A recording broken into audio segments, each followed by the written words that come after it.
প্রাণপ্রিয় শিক্ষার্থীরা আসসালামু আলাইকুম। সো ওয়েলকাম করছি সবাইকে হিসাব বিজ্ঞান প্রথম পত্রের প্রথম চ্যাপ্টার অর্থাৎ হিসাব বিজ্ঞান পরিচিতির 4 নম্বর পর্বে। আজকের পর্বে আমরা হিসাব কত প্রকার এবং এটা মনে রাখার দুর্দান্ত টেকনিকগুলো দিয়ে দিব। পাশাপাশি এই হিসাব থেকে অর্থাৎ এই হিসাব থেকে দেখবা যে তোমাদের কিছু কোশ্চেন প্রতি বছরে আসে।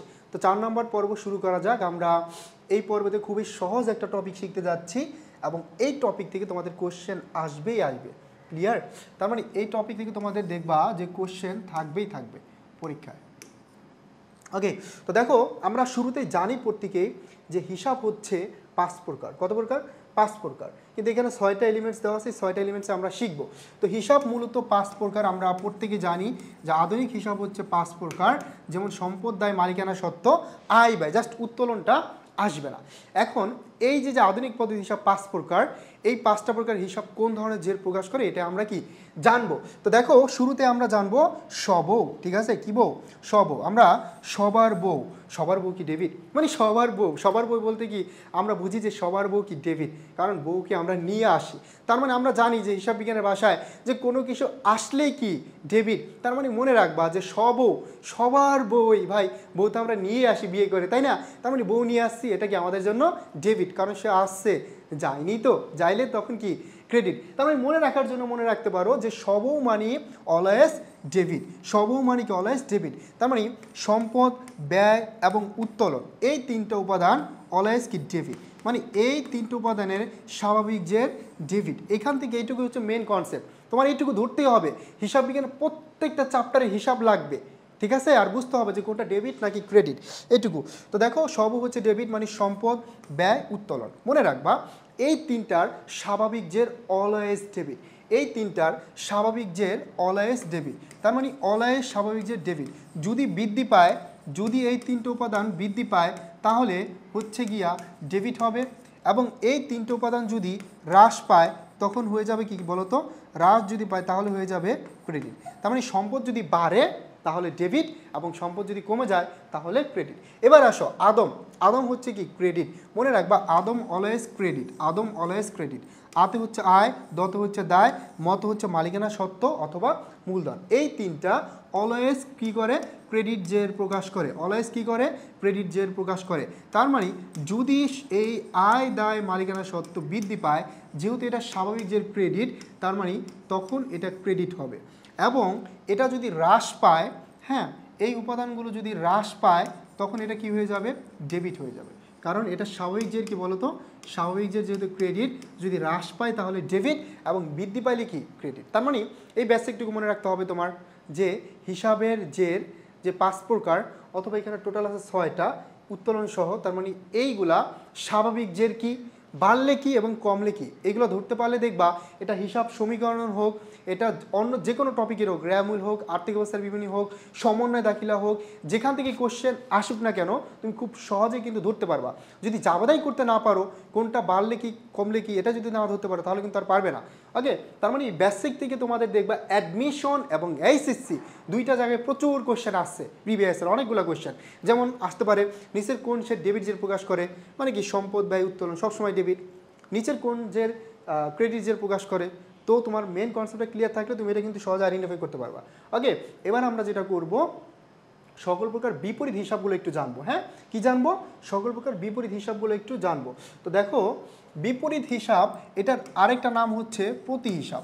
তো বিকল্প নামগুলো একটু মনে রাখবা সবাই। হ্যাঁ, এটার আরেকটা নাম হচ্ছে প্রতি হিসাব। ক্লিয়ার? বা আরেকটা নাম হচ্ছে কন্ট্রা হিসাব। একই জিনিস কিন্তু, কন্ট্রা, প্রতি সবগুলো হচ্ছে মানে একই বিপরীত হিসাবের নামেই। তো বিপরীত হিসাবটা কি? স্বাভাবিকভাবে মনে করো সম্পদের যে কি ডেবিট, এখন এই সম্পদকে যে কমায় দেয় সেটা হচ্ছে কি বিপরীত সম্পদ। মনে করো ব্যয় হচ্ছে ডেবিট, এখন ব্যয়কে যে কমাই দিবে সেটা হচ্ছে কি বিপরীত ব্যয়। আয় হচ্ছে ক্রেডিট, তার মানে আয়কে যে কমাই দিবে সে হচ্ছে বিপরীত আয় অথবা প্রতি আয়। তার মানে আমরা বুঝতে পারলাম ভাইয়া যে বিপরীত হিসাব হচ্ছে যে হিসাবটা একটা স্বাভাবিক হিসাবকে বা একটা স্বাভাবিক হিসাবের জেরকে কি করে? কমায় দেয়, সেটা হচ্ছে কি বিপরীত হিসাব। তো দেখো এখানে সরাসরি এক্সাম্পল আসবে, তোমাদের বলবে না যে বিপরীত হিসাব কাকে বলে, তোমাদের কি বলবে যে নিচের কোনটি বিপরীত সম্পদ। তো দেখো সম্পদকে কমায় দেয় কে? সম্পদকে কমায় দেয় হচ্ছে কোন পুঞ্জীবিত অবচয়, ক্লিয়ার, পুঞ্জীবিত অবচয়, অথবা এটার আরেকটা নাম হচ্ছে অবচয় সঞ্চিতি। এটার আরেকটা নাম কি বলতো? এটার আরেকটা নাম হচ্ছে অবচয় সঞ্চিতি, ঠিক আছে। এই 1 নম্বরে এটা হচ্ছে একটা বিপরীত সম্পদ। তারপরে দেখো আরেকটা বিপরীত সম্পদ হচ্ছে কুঋণ সঞ্চিতি। কি সঞ্চিতি? কুঋণ সঞ্চিতি। এখন দেখো বলতে পারো ভাইয়া কুঋণ সঞ্চিতি তো ডেবিটও হয়, তো দেখো যদি বলে না দেয় এটা কি নতুন না পুরাতন, তাহলে অবভিয়াসলি ধরে নেবা পুরাতন। তার মানে এই কুঋণ সঞ্চিতি এই দুইটাই হচ্ছে কি দুইটাই হচ্ছে কি তোমার বিপরীত হিসাব। এই দুইটাই কি বলতো? এই দুইটা হচ্ছে বিপরীত সম্পদ। এই দুইটা কি বলতো?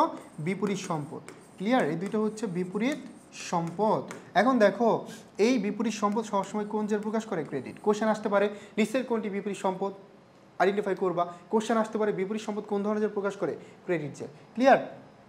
ওকে, তো আমরা বিপরীত নিয়ে আর বেশ আলোচনা করবো না, আমরা জাস্ট আমাদের এক্সাম্পলগুলো দিয়ে দিব।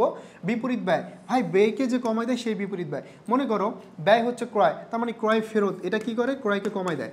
এই ক্রয় ফেরত এটা হচ্ছে একটা বিপরীত ব্যয়, ক্লিয়ার। তারপর মনে করো ক্রয় বাট্টা, এই ক্রয় বাট্টা কি করে? ক্রয়কে কমায় দেয়, তার মানে এটাও কি একটা বিপরীত ব্যয়, ঠিক আছে। বিপরীত ব্যয় কোন ধরনের জের প্রকাশ করে? এই বিপরীত ব্যয় কোন ধরনের জের প্রকাশ করে বলো তো? বিপরীত ব্যয় হচ্ছে তোমার ব্যয় হচ্ছে ডেবিট, তাহলে বিপরীত ব্যয় কোন ধরনের প্রকাশ করবে? Credit, clear. আশা করি প্রত্যেকে ক্লিয়ার। তারপরে দেখো আমরা দেখব বিপরীত দায় হিসাব। এখন দেখো দায়কে কে কমায় দেয় এটা আমরা জানবো। দায়কে কমায় দেয় হচ্ছে পাওনাদারের বাট্টা সঞ্চিতি। কে? পাওনাদারের বাট্টা সঞ্চিতি। কে বলো তো? পাওনাদারের বাট্টা সঞ্চিতি। এখন দেখো পাওনাদারের বাট্টা সঞ্চিতি এটা কি করে? দায়কে কমায় দেয়। এখন দায়কে যে কমাইলো সে কি বিপরীত দায়। তার মানে এই বিপরীত দায় এটা সবসময় কি করে বলো তো? ডেবিট জের প্রকাশ করে। হ্যাঁ, বিপরীত দায়টা হচ্ছে তোমার ডেবিট জের প্রকাশ করবে, কারণ হচ্ছে ভাইয়া দায় হচ্ছে ক্রেডিট এবং বিপরীত দায় কি? ডেবিট। তার মানে পাওনাদারের বাট্টা সঞ্চিতি এটার আরেকটা নাম হতে পারে প্রদায় হিসাবের বাট্টা সঞ্চিতি। তো দেখো যেহেতু সঞ্চিতি চলে আসে আমরা আরেকটা কোশ্চেন ক্লিয়ার করি।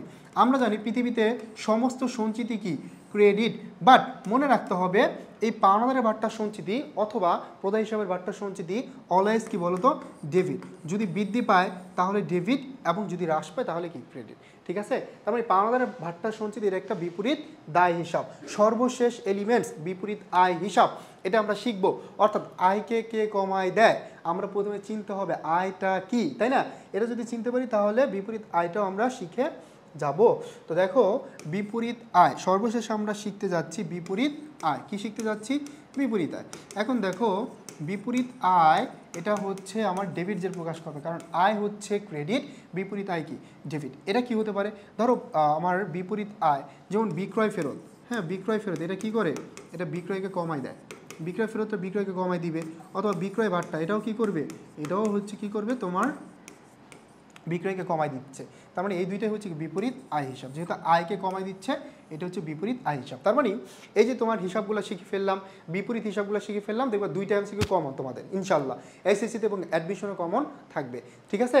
তো আমাদের পেইড কোর্সে তোমরা যদি ভর্তি হতে চাও তাহলে দ্রুত কল করো 01810103012 এই নাম্বারে কল করো এবং দ্রুত ভর্তি হয়ে যাও। আমাদের অ্যাডমিশন এবং একাডেমিক কোর্স বর্তমানে চলমান আছে। আর ধারাবাহিকভাবে প্রতিটি অধ্যায়ের আমাদের পর্ব 1, পর্ব 2, পর্ব 3 এই ভিডিওগুলো দেখলে ইনশাল্লাহ হিসাব বিজ্ঞানের প্রতিটা চ্যাপ্টার তোমার বেসিক ক্লিয়ার হয়ে যাবে।